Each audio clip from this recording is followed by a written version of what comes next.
Masalah kurban orang yang sudah meninggal dunia, kita lihat dulu kurbannya itu bentuknya seperti apa. Apakah itu terkait masalah wasiat? Wasiat itu wajib kita tunaikan, Pak. Orang tua kita meninggal dunia, ternyata kita ketemu secarci kertas, ternyata ada tulisan, wahai anakku, aku belum pernah berkurban, nanti kalau aku mati, nanti kalau aku meninggal dunia, kurbankanlah atas namaku. Itu wasiat itu. Nah, kalau kita ada kelapangan rezeki, wajib dikurbankan, karena itu sudah wasiat peninggalan daripada orang tua kita. Yang tidak sah wasiat itu adalah bertujuan ataupun berkaitan daripada harta yang ia tinggalkan. Contoh, nanti kalau saya meninggal dunia, rumah ini saya berikan kepada anak yang paling bungsulah, karena dia yang suka merawatku ketika sakit, gitu ya. Berarti ada kesenjangan antara anak pertama, kedua, dan yang ketiga. Ada kesenjangan itu, wasiat daripada orang tuanya. Maka secara tidak langsung wasiat itu batal, tidak boleh kita jalankan, Pak. Karena kata Rasulullah, la wasiatan lil warisi, tidak boleh berwasiat kepada salah satu ahli waris berkaitan daripada harta yang ia tinggalkan. Nah, wasiat kurban tadi kan, siapa saja yang mampu di antara anakku, silahkan kurbankan atas namaku.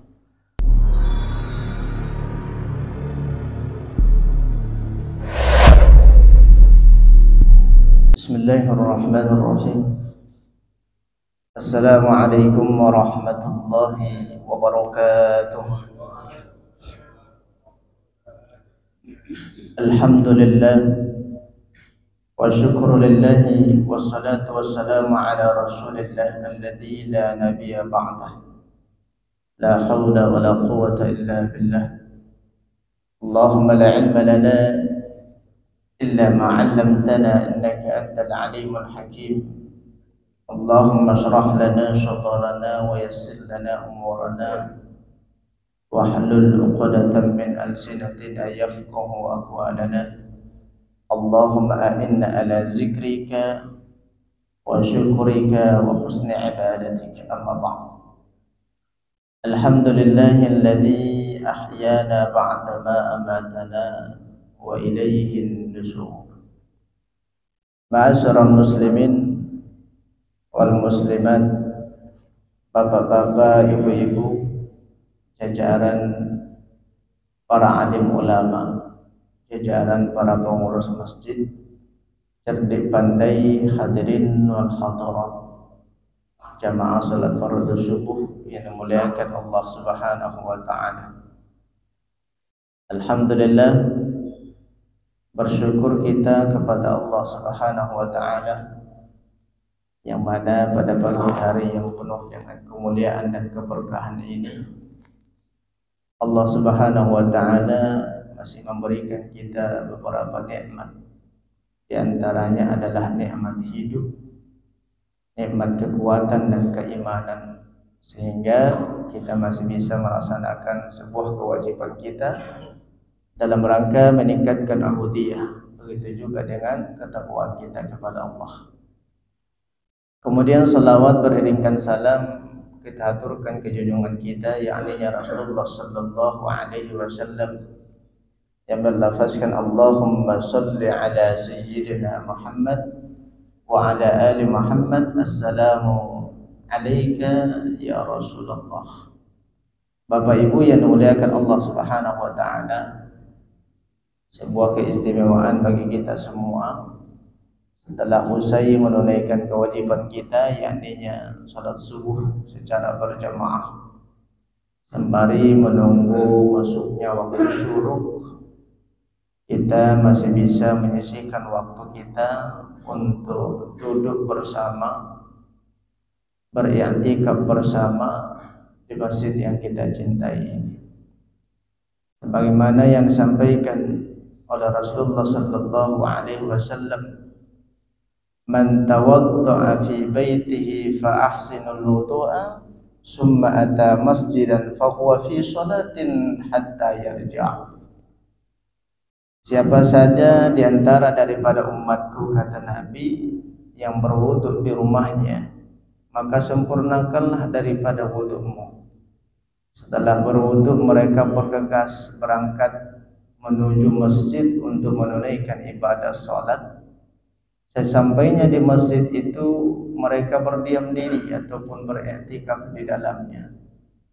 Maka mereka itu dikategorikan seperti halnya orang yang menunaikan ibadah salat.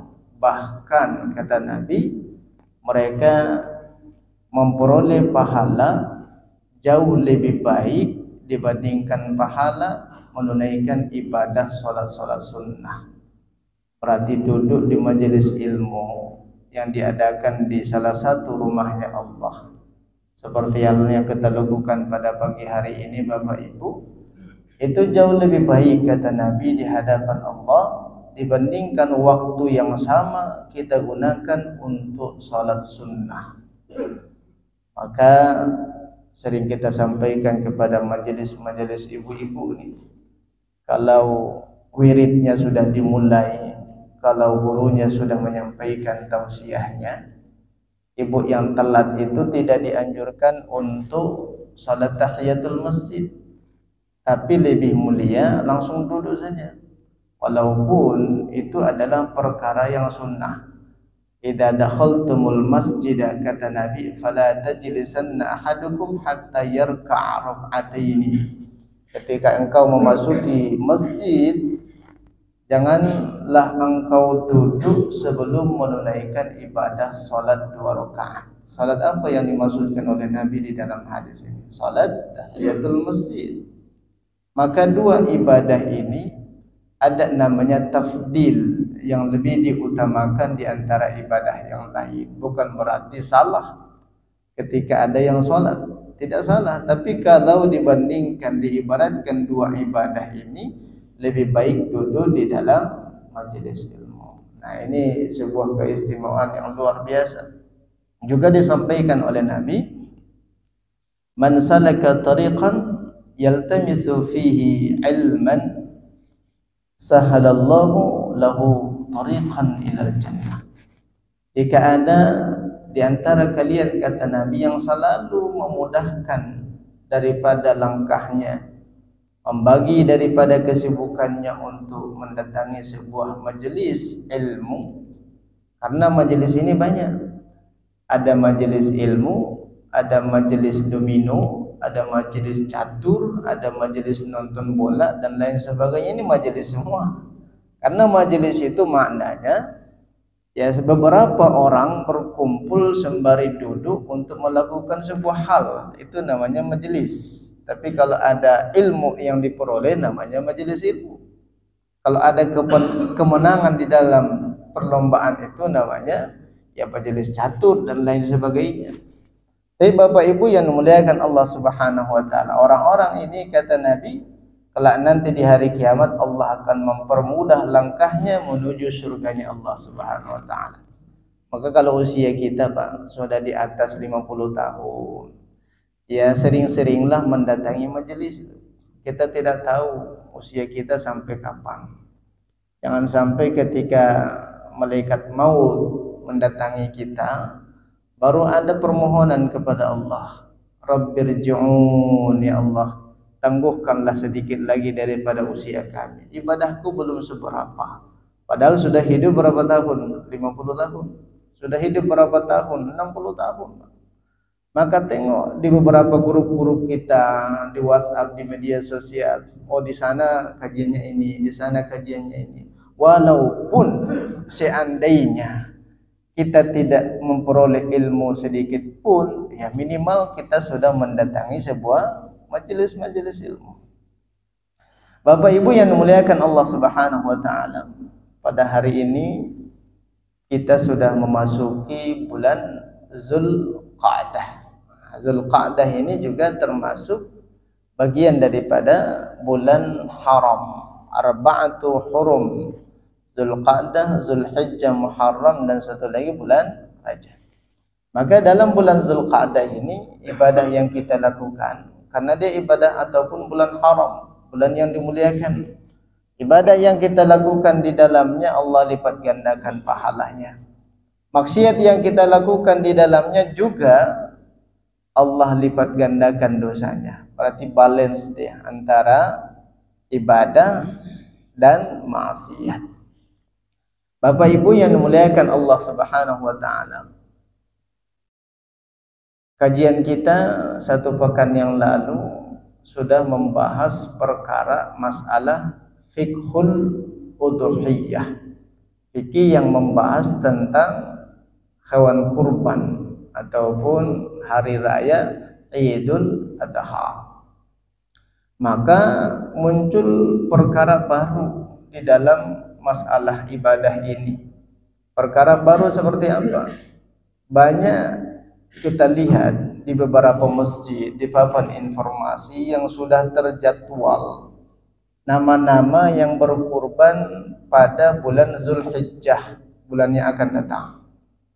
Tapi terkadang kita lihat nama itu ada jabatan ALM ataupun predikat ALM sebelum menuliskan namanya. ALM itu kan almarhum fulan, almarhum fulan.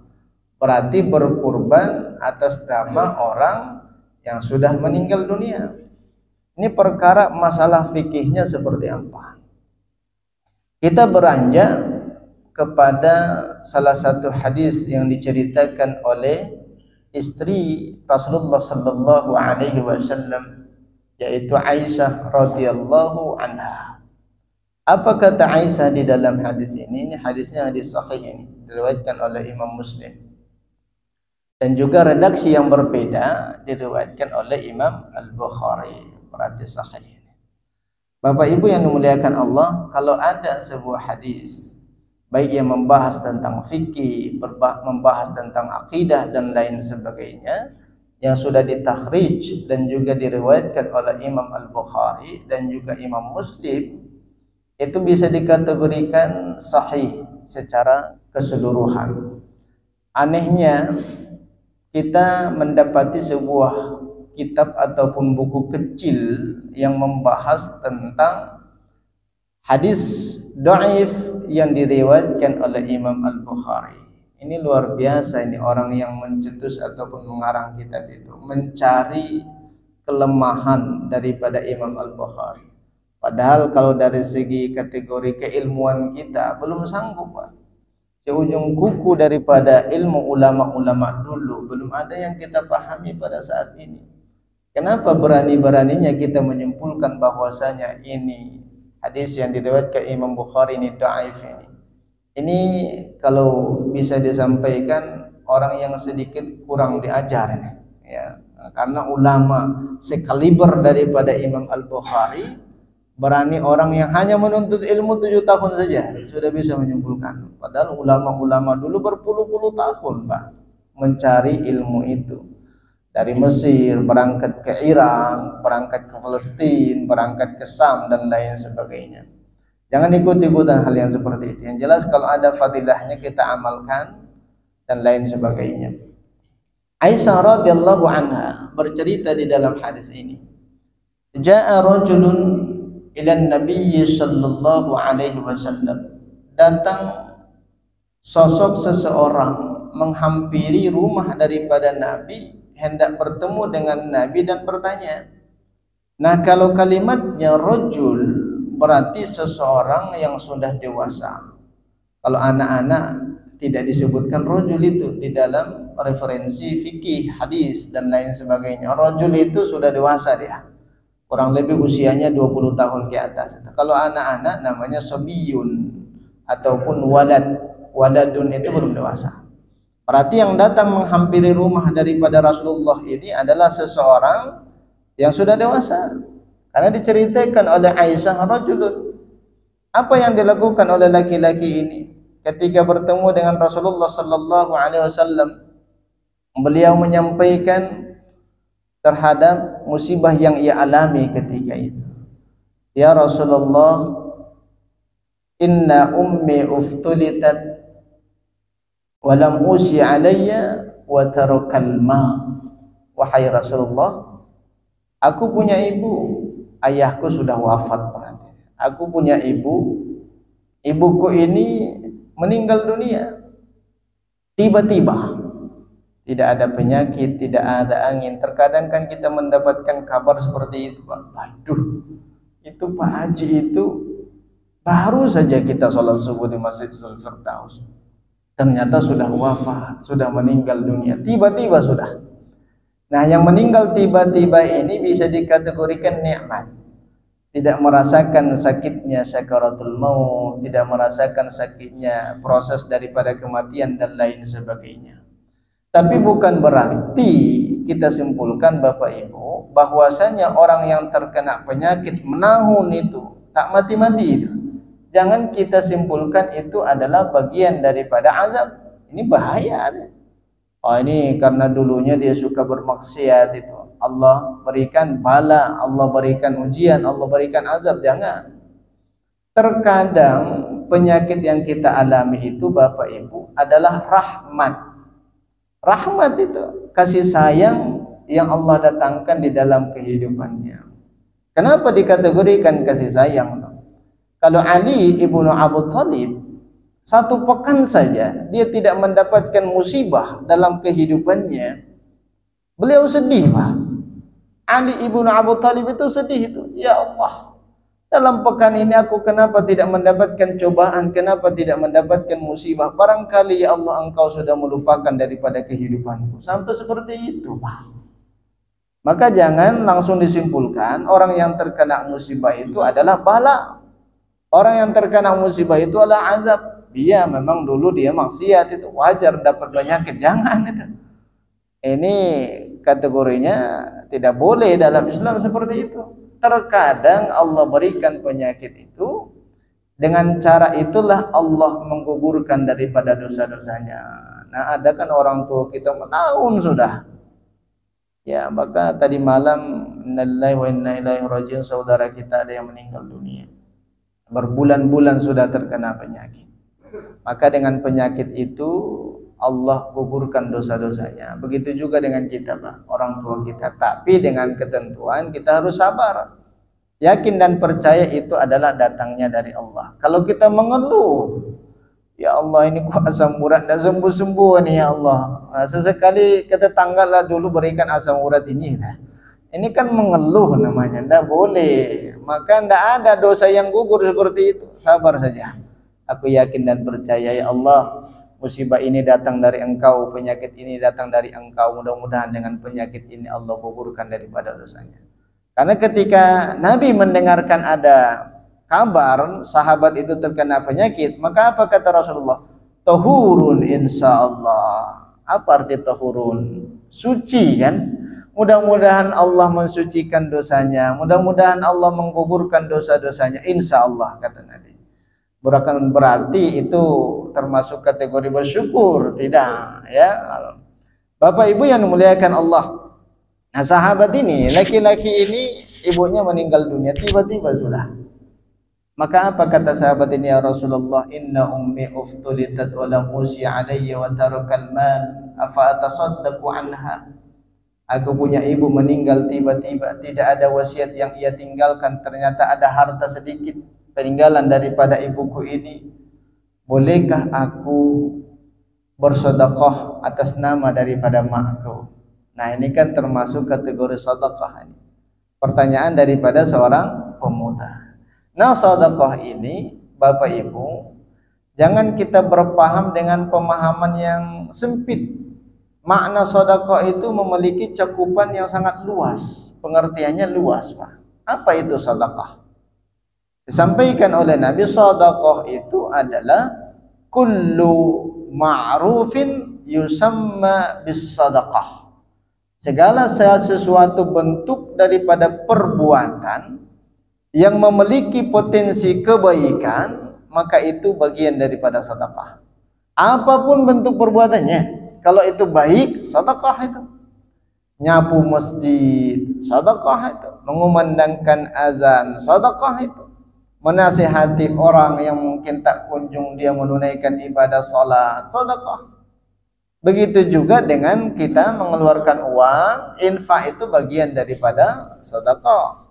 Maka apa kata Nabi? At-tabassumu liwajhi akhika sedekah. Jangankan materi, engkau senyum saja ketemu dengan saudaramu itu adalah bagian daripada sedekah. Yang tidak boleh itu senyum tanpa sebab. Ini kayaknya nggak sehat lagi nih kawan ini, kata yang lain. Senyumnya nggak ada sebabnya, nggak ketemu siapa-siapa. Dari jauh senyum-senyum. Ini kayaknya sudah kurang sehat ini kawan ini. Tapi Bapak Ibu yang memuliakan Allah Subhanahu wa taala, ini perkara masalah sedekah. Ini nanti ada kaitannya dengan kurban tadi. Berarti pada umumnya adalah seorang anak dianjurkan untuk bersedekah mengatasnamakan orang tuanya. Di antara kita ini banyak orang tuanya sudah tidak ada ini. Muka-muka anak yatim nambah. Nah, karena usianya 60 tahun. Dan mungkin kalau seandainya orang tuanya masih ada, berarti usianya 80 tahun. Terkadang ayah kita masih ada, terkadang ibu kita masih ada, terkadang dua-duanya sudah wafat, sudah meninggal dunia. Bapak mendatangi masjid ini saja, sedikit banyaknya sudah sampai bentuk pahala Allah berikan kepada orang tua kita. Walaupun tidak didoakan mereka, mengatakan ataupun melakukan sebuah kebaikan, itu dikategorikan al-waladun saleh, anak yang saleh. Bentuk kebaktian kita kepada orang tua, datangi majelis ilmu, itu sudah bentuk bagian daripada kebaktian kepada orang tua. Apalagi mendoakan mereka, apalagi bersedekah mengatasnamakan daripada mereka. Berarti kategorinya adalah ibadah kurban itu apakah termasuk bagian daripada ibadah yang memiliki potensi kebaikan? Memiliki potensi kebaikan. Pada dasarnya ataupun pada umumnya kurban itu juga bagian daripada sedekah secara umum. Kenapa? Karena dengan melakukan ibadah itu kita memperoleh pahala, kita memperoleh kebaikan dan lain sebagainya.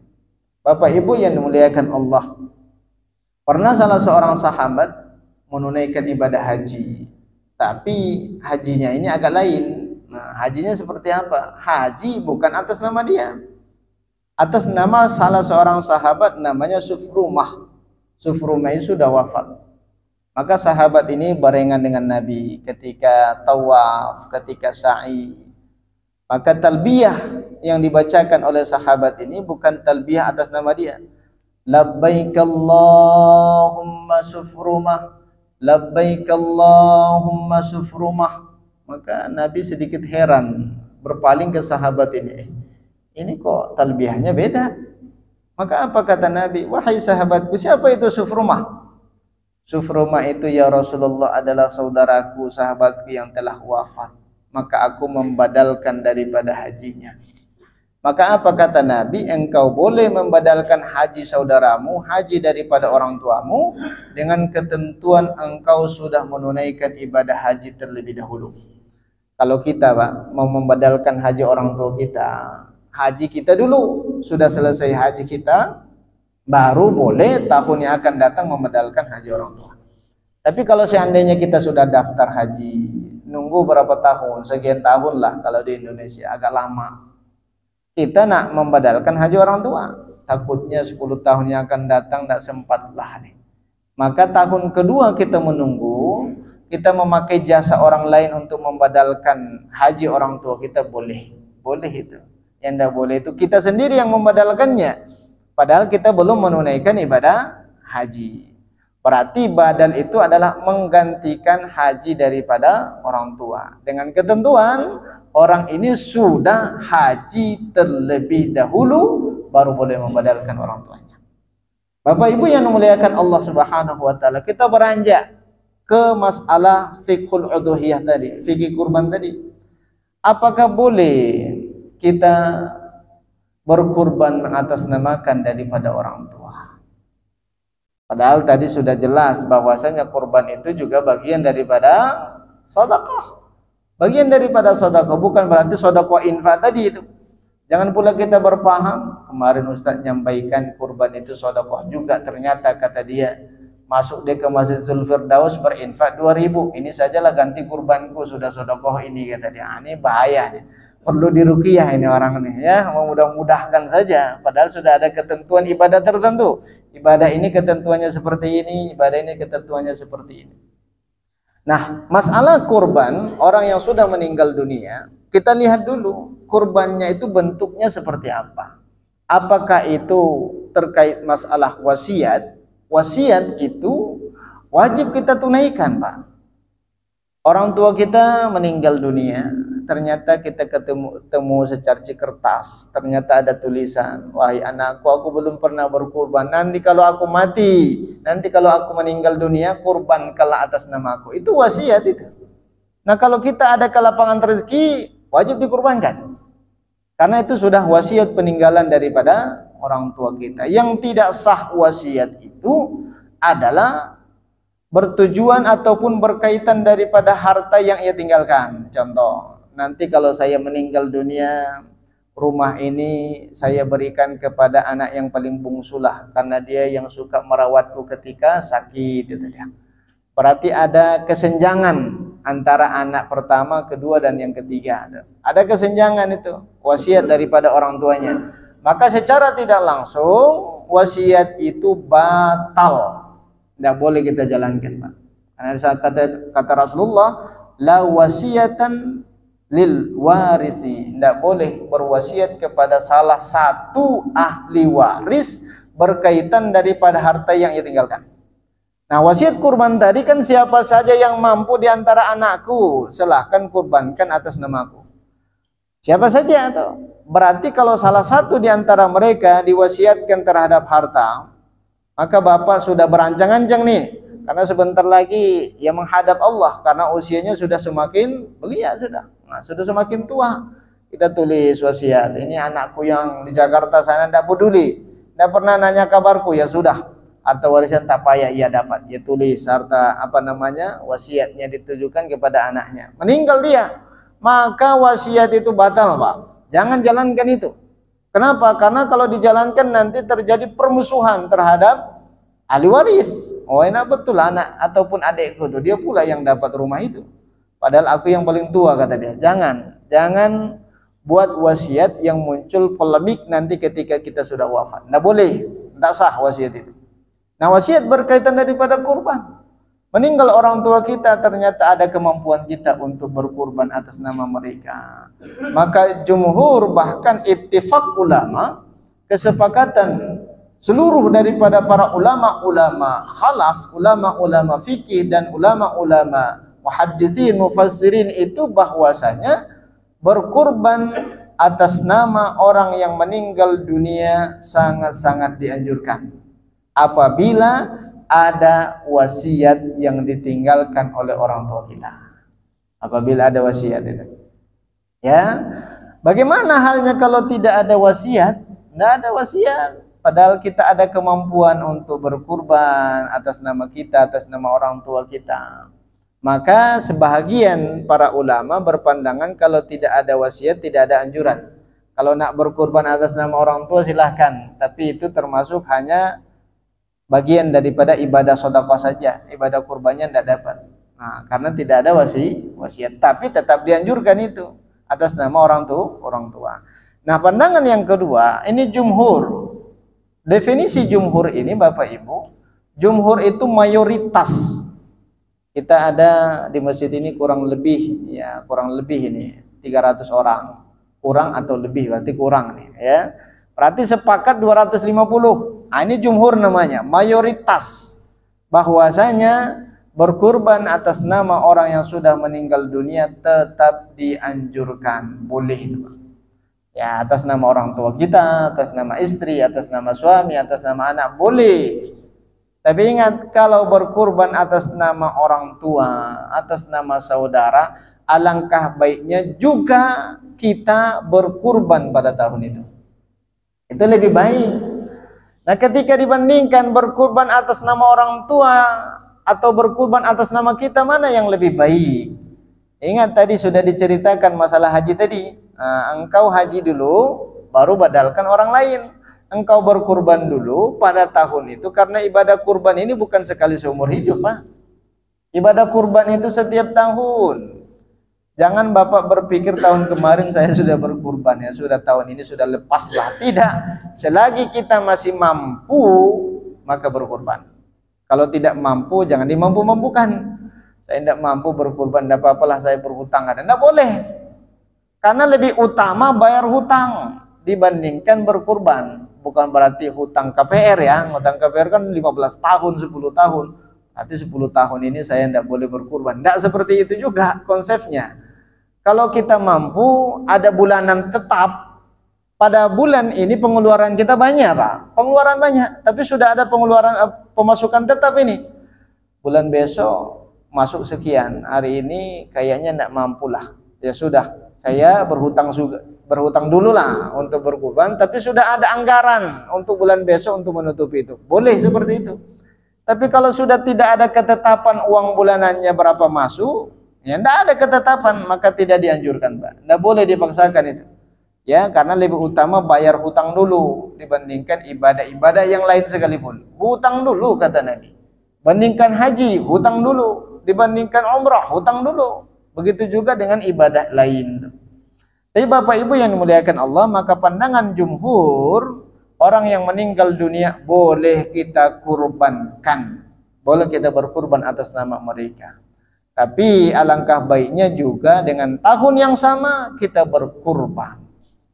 Nah, ketika dibandingkan dua ibadah ini, berkurban atas nama orang tua, berkurban atas nama kita, mana yang lebih utama? Lebih utama itu adalah berkurban atas nama kita. Berkurban atas nama kita.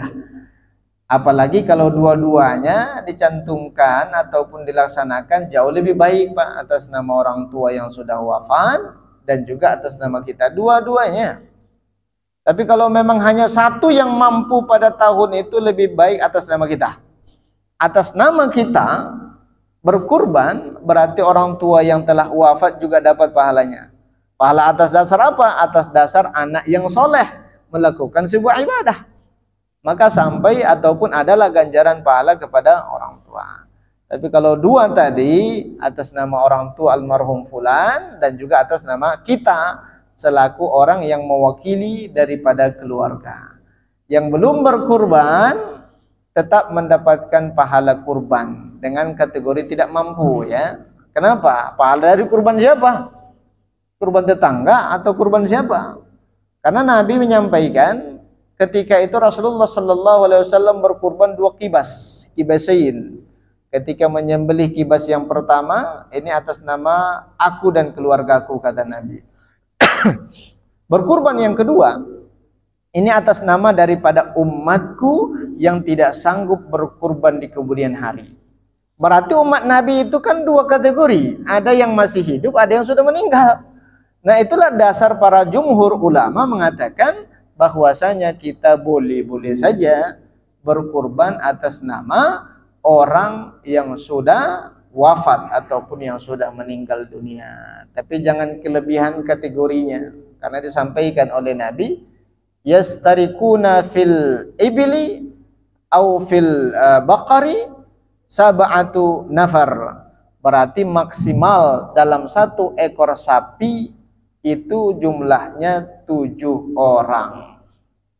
Tidak ada yang 8 orang tuh, Pak. Nah, 7 orang itu maksimalnya. Kalau 1 orang 1 sapi jauh lebih baik kata Nabi itu. Loh, kenapa dulu ketika onta itu diperbolehkan maksimalnya 10 orang? Onta dengan sapi itu beda, Pak. Karena tidak ada kita temukan referensi pada saat ini bahwasanya 1 ekor sapi diperbolehkan 8 orang, 9 orang, bahkan 10 orang. Tidak ada itu. Yang ada itu satu pandangan ulama, karena mengutip sebuah hadis Nabi, ketika onta itu sedikit lebih besar bobotnya, timbangannya, lebih banyak dagingnya, maka maksimalkan 10 orang. Maksimalkan 8 orang, 9 orang. Jangan dikiaskan kepada sapi tadi. Karena sapi dengan onta itu berbeda. Walaupun memang ada yang menyampaikan bahwasanya sapi itu boleh 8 orang. Nggak tahu ini referensinya dari mana nih. Ini untuk kekhawatiran kita, lebih baik tidak. Karena khawatir nanti ibadah kurbannya tidak dapat, hanya sebatas sedekah doang. Apa itu sedekahnya? Sedekah daripada daging yang sudah kita sedekahkan kepada orang lain. Seandainya kurban ini seseorang menyembelih 1 ekor kambing, ia operasikan di rumahnya, ia potong dagingnya, ia bagikan ke keluarganya saja, maka kurban itu sah. pahala kurban itu ya peroleh itu. Tapi kalau nak berinfakkan ke orang lain juga sangat dianjurkan. Semuanya saya infakkan, kata dia, saya sedekahkan, jauh lebih baik, Pak. Kalaupun tidak, normalnya adalah daging itu sulus, dibagi 3. Sepertiga untuk fakir miskin, sepertiga untuk kaum kiraban, sepertiga untuk peserta kurban. Maka ini kebijakan yang dilakukan oleh panitia, Pak. Nah, panitia itu harus arif, ya harus bijaksana, harus tahu fikih kurban itu seperti apa. Wong dia berkurban di sono, dia cuma dapat 1 kantong plastik doang. Berapa ukurannya? 1,5 kilo. Padahal bobot sapi itu 100 kilo. 1,5 kilo ia dapat. Apa kata peserta kurbannya?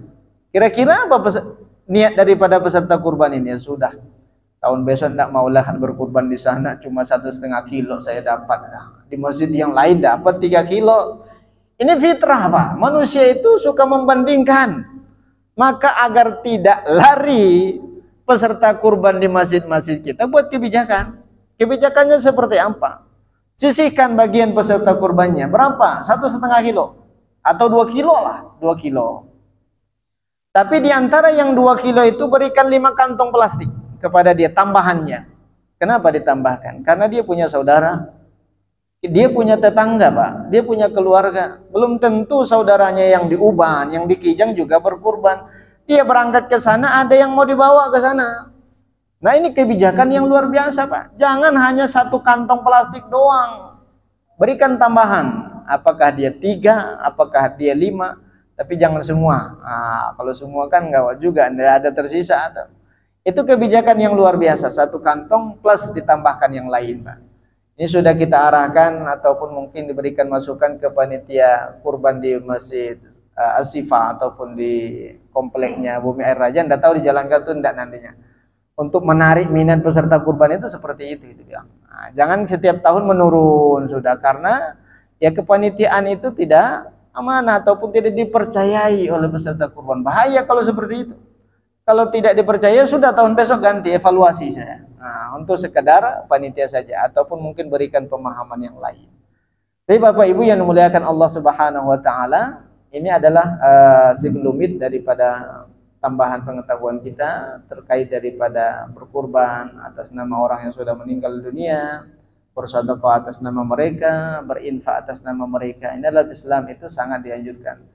Seperti halnya seorang pemuda ini, maka apa kata Nabi? Apa yang engkau punya, sedekahkan atas nama orang tuamu. Nah, berarti bukan berarti tidak boleh itu. Tidak ada ulama yang melarang itu. Datang ke masjid, infakkan sedikit harta, ya Allah, ini atas namaku, ini atas nama daripada orang tuaku, makku, ayahku, dan lain sebagainya. Nah, ini kebahagiaan yang mereka rasakan walaupun sudah meninggal dunia.